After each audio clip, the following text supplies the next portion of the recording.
Hello नमस्ते। उम्मीद करता हूँ आप सभी स्वस्थ होंगे, मस्त होंगे, पढ़ाई में पूरी तरीके से मशगूल और मस्त होंगे। सिलेक्शन टॉपर साइंस के नेक्स्ट वीडियो में आपका स्वागत है। ठीक है, आज हम फिर से वो टॉप 10 क्वेश्चंस करेंगे। वो हम 10 ऐसे क्वेश्चंस करेंगे जो आपके एग्जाम में 100% आ सकते हैं। ठीक है, तो आप बहुत इत्मीनान के साथ देखेंगे। जो आपके 26 बोर्ड के एग्जाम जो है, 26 में जो आपके एग्जाम होंगे उसमें आपको देखने को मिल सकते हैं। इसीलिए आप इस वीडियो को बहुत इत्मीनान के साथ देखना। ठीक है, मैं छोटा वीडियो बना रहा हूँ ताकि आप जल्दी रिवीजन कर पाओ। वीडियो को इत्मीनान के साथ देखना। ठीक है, अब हम बढ़ते हैं अपनी क्वेश्चंस की ओर। ठीक है, मेरा पहला क्वेश्चन है, रासायनिक समीकरण को संतुलित करें। ठीक है, यहाँ पे लिखा है जिंक और दिया है सिल्वर नाइट्रेट, और बना क्या रहा है, जिंक नाइट्रेट प्लस का सिल्वर बना रहा है। ठीक है, तो देखो कुछ संतुलित करना है। कैसे कैसे लिखोगे, पहले जिंक है, जिंक का क्या लिखोगे, जेड सूत्र होता है। सिल्वर नाइट्रेट सूत्र क्या होता है, AgNO3, ये होता है। ये तीर का सिंबल दे दिया। जिंक नाइट्रेट का क्या फॉर्मूला होता है, ZnNO3 होल ट्वाइस प्लस का Ag। ठीक है, ये आप मेरे भाई कैसे बनते हैं आपको पहले पता होगा, नहीं पता है तो अभी बस के लिए बस आप ये इसे याद कर लो। ठीक है, आपके एग्जाम में आएंगे। ठीक है, अब देखो ये तो आपने लिखा, ये क्या है, संतुलित असंतुलित है, जिसे हम अनबैलेंस कहते हैं ना। तो आपको संतुलित करना है तो क्या करोगे, देखो बैलेंस करने के लिए दोनों साइड आप देखते हो कि मतलब प्रत्येक तत्व की परमाणु संख्या बराबर है या नहीं। देखो यहाँ पे Zn यहाँ पर एक है, यहाँ पर भी Zn कितने हैं, एक है।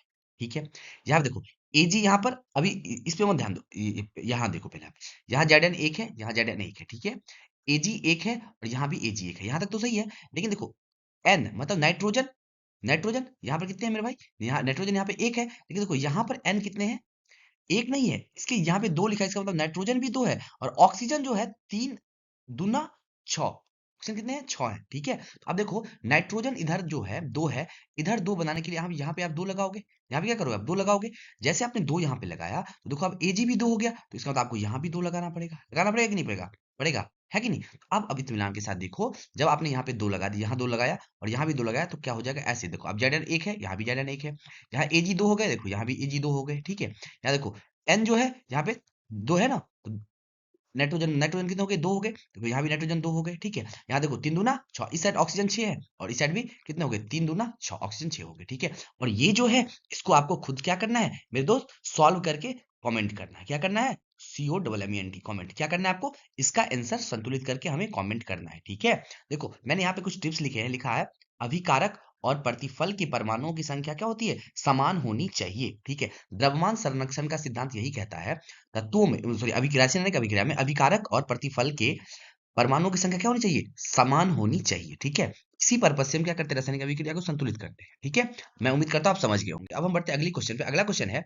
श्वसन को ऊष्माक्षेपी अभिक्रिया क्यों कहते हैं। ठीक है, क्या लिखोगे आप, देखो अगर आपको लिखना है, याद करना है तो आप ऐसे करके रट्टा मारो। ठीक है, लेकिन मैं जो इसे इजी वे में समझा रहा हूँ, अब ये अगर आपको याद रहेगा तो आप अपने एग्जाम में इस फॉर्मेट में याद ऐसे हो जाएंगे आपको कि आप इजीली लिख पाओ। लेकिन एक बार पहले ये देख लो, लिखोगे श्वसन क्रिया के दौरान शरीर की कोशिकाओं में ऑक्सीजन, शरीर कोशिकाओं में ग्लूकोज ऑक्सीजन के साथ मिलकर कार्बन डाइऑक्साइड, पानी और ऊर्जा उत्पन्न करता है। चूंकि इस क्रिया में ऊर्जा, ऊर्जा मतलब ऊर्जा के रूप में क्या होता है, बाहर निकलता है, इसीलिए इसे हम क्या कहते हैं, ऊष्माक्षेपी अभिक्रिया कहते हैं। ठीक है, आप रट्टा मार सकते हो तो ऐसे मारो, लेकिन अगर आपको समझना है तो ऐसे लिखोगे, श्वसन क्रिया में ग्लूकोज ऑक्सीजन के साथ मिलकर क्या करता है, ऊर्जा उत्पन्न करता है ना।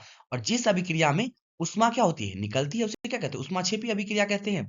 इसीलिए श्वसन क्या है, श्वसन एक ऊष्माक्षेपी अभिक्रिया है। आप इसे ऐसे लिखोगे, अच्छे नंबर आपको मिलेंगे मेरे दोस्त। ठीक है, ध्यान रखना। ठीक है, अब हम बढ़ते हैं अपने अगले तीसरे क्वेश्चन पे। तीसरा क्वेश्चन है, उदासीनीकरण अभिक्रिया, उदासीनीकरण अभिक्रिया क्या है।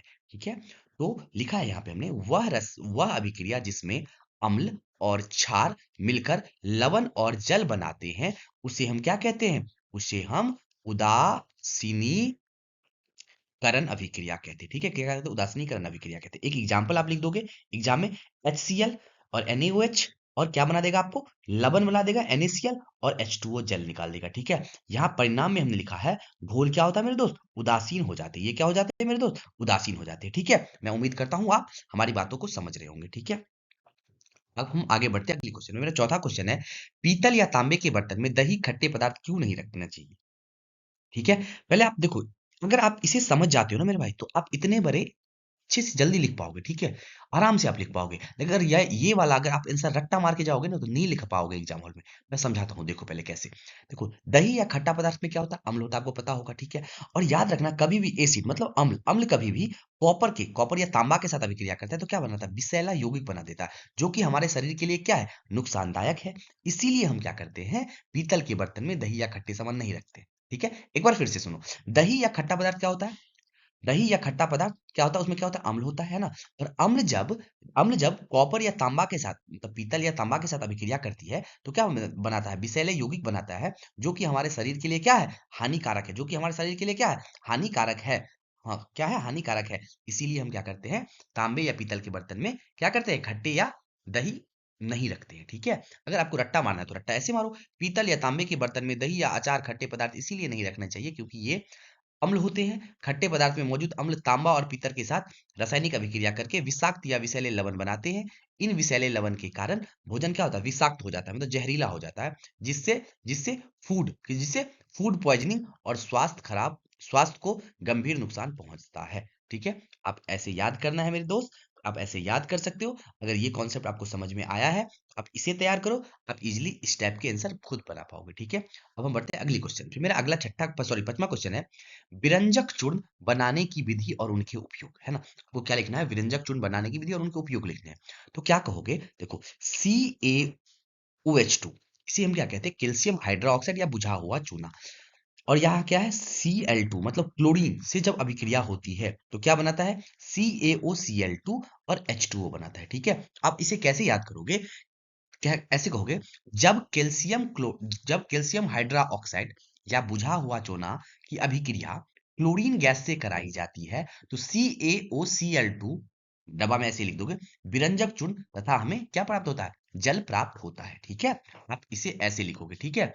और अगला आप इसका उपयोग लिखोगे। उपयोग ऐसे उपयोग क्या होता है? लिखोगे, कीटाणुनाशक के रूप में इसका उपयोग होता है, कपड़े और कागज की फैक्ट्री में विरंजक के रूप के लिए उपयोग होता है, और जल को शुद्ध करने के लिए इसका उपयोग होता है, ठीक है?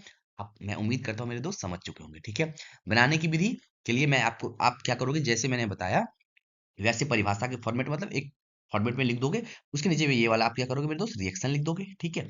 और उपयोग आप ऐसे ही करके लिख दोगे, ठीक है? अब हम बढ़ते हैं अगले क्वेश्चन पे। अगला मेरा क्वेश्चन है, प्लास्टर ऑफ पेरिस, जिसे हम शॉर्ट में पोप बोलते हैं, को नमी से दूर, नमी मतलब पानी जहां पे रहता है उसे ये कहते हैं नमी, नमी से दूर क्यों रखना चाहिए? ठीक है, आप लिखोगे, पोप नमी के संपर्क में आते ही जल अवशोषित कर लेता है और कठोर ठोस पदार्थ क्या बना लेता है मेरा दोस्त? जिप्सम बना लेता है। इसीलिए क्या करना चाहिए? प्लास्टर ऑफ पेरिस को क्या करना चाहिए? नमी या जल से क्या रखना चाहिए? दूर रखना चाहिए, ठीक है? आप देखो यहाँ पे हमने लिखा है पोप, पोप का फॉर्मूला क्या होता है मेरे भाई? CaSO4 इंटू हाफ H2O, ठीक है? याद करोगे, आपके एग्जाम में ऑब्जेक्टिव में पूछे जाते हैं। CaSO4 इंटू हाफ H2O, ठीक है? और जब जैसे ही जल से अभिक्रिया करती है तो क्या बना देती है? CaSO4 इंटू 2H2O, जिसे हम क्या कहते हैं? जिप्सम कहते हैं। और जिप्सम क्या होता है? कठोर होता है, ठीक है? समझ में आ गए? आपको ऐसे ही लिखने हैं, ठीक है? उसके नीचे में ये वाला आप रिएक्शन लिख दोगे। यहाँ पे हमने लिखा है, अगर नमी मिली तो ये क्या हो जाएगा? खराब हो जाएगा, है ना? इसीलिए हम क्या करते हैं? जिप्सम को पानी से क्या रखना चाहिए? हमें दूर रखना चाहिए, ठीक है? उम्मीद करता हूं हम जो आपको चीजें एक्सप्लेन कर रहे हैं ना, बहुत ही, क्या बताऊं मैं, बहुत ही अच्छे वे में मैं एक्सप्लेन कर रहा हूँ मेरे दोस्त। आप प्यार के साथ इसे पढ़ो, आपको बहुत फायदा मिलेगा। मैंने जो शॉर्टकट बता रहा हूँ, जिस तरीके से आप ऐसे करके जाओगे एग्जाम हॉल में, आपको याद रहेगा डायरेक्टली। अच्छी परिभाषा, अच्छे डिफिनेशन, अच्छी एक्सप्लेनेशन लिख के आओगे, ठीक है? ये गारंटी है, ठीक है? तो इसीलिए मेरे दोस्त, इत्मीनान के साथ आप वीडियो देखें, ठीक है? एक बार में ना हो तो दो बार देखें, ठीक है? लेकिन मैं छोटा वीडियो 10 मिनट का, 12 मिनट का बना रहा हूँ, आप इसे देखें जरूर, ठीक है? अब हम बढ़ते हैं अगली क्वेश्चन पे। अगला मेरा क्वेश्चन है, सोडियम को केरोसिन तेल में डुबोकर क्यों रखा जाता है? ठीक है, तो लिखा है, आप लिखोगे, सोडियम अत्यंत क्रियाशील धातु है। यह हवा की नमी और ऑक्सीजन के साथ तेजी से अभिक्रिया कर क्या होती है? आग पकड़ लेता है। इसीलिए हम क्या लिखोगे? इसीलिए हम सोडियम को केरोसिन तेल में डुबो कर रखते हैं, ठीक है? यहाँ पे हमने कुछ एक्स्ट्रा बात ली है, कोई इंपॉर्टेंट है नहीं। लिखा है, सुरक्षा के लिए हवा से संपर्क तोड़ना क्या है? जरूरी है। मैंने ऐसे ही लिख दिया, ठीक है? मैं जो डिजाइन क्रिएट करवा रहा हूँ, या मैं जैसे डिजाइन क्रिएट कर रहा हूँ, मैं उम्मीद करता हूँ आपको इंटरेस्टिंग लग रहे होंगे पढ़ाई, ठीक है? चलो हम आगे बढ़ते हैं। अगला क्वेश्चन है, धातु और अधातु में अंतर लिखिए। लेकिन किस आधार पे? भौतिक गुण के आधार पे, भौतिक गुण के आधार पे। धातु और अधातु के भौतिक गुण में अंतर। आप ऐसे लिखोगे, एक साइड धातु लिख दोगे, एक साइड अधातु लिख दोगे, ठीक है। यहाँ क्या लिखोगे? धातु क्या होते हैं? चमकीले होते हैं। ये क्या होते हैं? अधातु में क्या लिखोगे? ये चमकीले नहीं होते हैं, ठीक है। इसमें लिखोगे उष्मा और विद्युत क्या होते हैं? कुचालक होते हैं, सॉरी सुचालक होते हैं, ठीक है। और ये क्या लिखोगे? उष्मा और विद्युत क्या होते हैं? कुचालक होते हैं, ठीक है। लेकिन मेरे दोस्त, यहाँ पर आप अपवाद होता है, एक अपवाद। अपवाद क्या होता है? अपवाद में आता है ग्रेफाइट। ग्रेफाइट क्या होता है? विद्युत का सुचालक होता है। आप ये लिख लोगे, ठीक है। यहाँ पे लिखा है क्या? उष्मा और विद्युत के क्या होते हैं? कुचालक होते हैं, ठीक है। उष्मा और विद्युत के क्या होते हैं? कुचालक होते हैं। सॉरी, ये पॉइंट 2 बार लिखा गया मिस्टेक से, ठीक है। उष्मा और विद्युत की क्या होती है? कुचालक होती है, ठीक है। देखो, ये क्या होता है? आघात वर्धिता और तन्य होता है। और ये क्या होता है? प्रायः भंगुर होते हैं, ठीक है। ये पॉइंट आप मेरे भाई याद रखेंगे, ठीक है। उम्मीद करता हूँ ये बातें समझ गए होंगे, ठीक है। ये 3 नंबर के क्वेश्चन में आपके लिए काम आएंगे आपको, ठीक है। अब हम बढ़ते हैं अगले क्वेश्चन पे। मेरा अगला क्वेश्चन है, एल्यूमीनियम क्रियाशील है, फिर भी इसका उपयोग बर्तन बनाने में क्यों किया जाता है, ठीक है। तो आप कैसे लिखोगे? बातों को समझो, पहले चीजों को समझो, फिर मैं इसको मतलब समराइज करता हूँ। आप लिखोगे कि हवा के संपर्क में आने पर एल्यूमीनियम की सतह पर ऑक्साइड की ऑक्साइड की पतली परत बन जाती है। यह परत सुरक्षा कवच का काम करती है, जो धातु को क्या करता है? जंग से बचाता है। इसीलिए हम क्या करते हैं कि एल्यूमीनियम का बर्तन में उपयोग करते हैं, ठीक है। और आपको आपको ऐसे लिख सकते हो, या आप ऐसे लिख सकते हो कि हवा के संपर्क में आने से एल्यूमीनियम की सतह पर, है ना, ऑक्साइड की परत जमा हो जाती है ना। और यह परत सुरक्षा कवच का कार्य करती है। और धातु को क्या करती है? धातु की जगह पे एल्यूमीनियम लिख देना। एल्यूमीनियम को जंग से बचाता है। और एल्यूमीनियम क्या होता है? सस्ता होता है। और विद्युत तथा उष्मा क्या होता है? सबसे अच्छा सुचालक होता है। इसीलिए हम किसका उपयोग करते हैं? एल्यूमीनियम का उपयोग करते हैं। आप ऐसे लिख सकते हो। बोनस में हमने एक्स्ट्रा पॉइंट में हमने लिख दिया है, यह क्या है? उष्मा का अच्छा चालक भी है, ठीक है। आप आंसर इसका लिख पाओगे इजीली, ठीक है। अब हम बढ़ते हैं अगली क्वेश्चन की ओर। अगला मेरा क्वेश्चन है कि कार्बन मुक्त सहसंयोजक यौगिक क्यों बनाते हैं, ठीक है।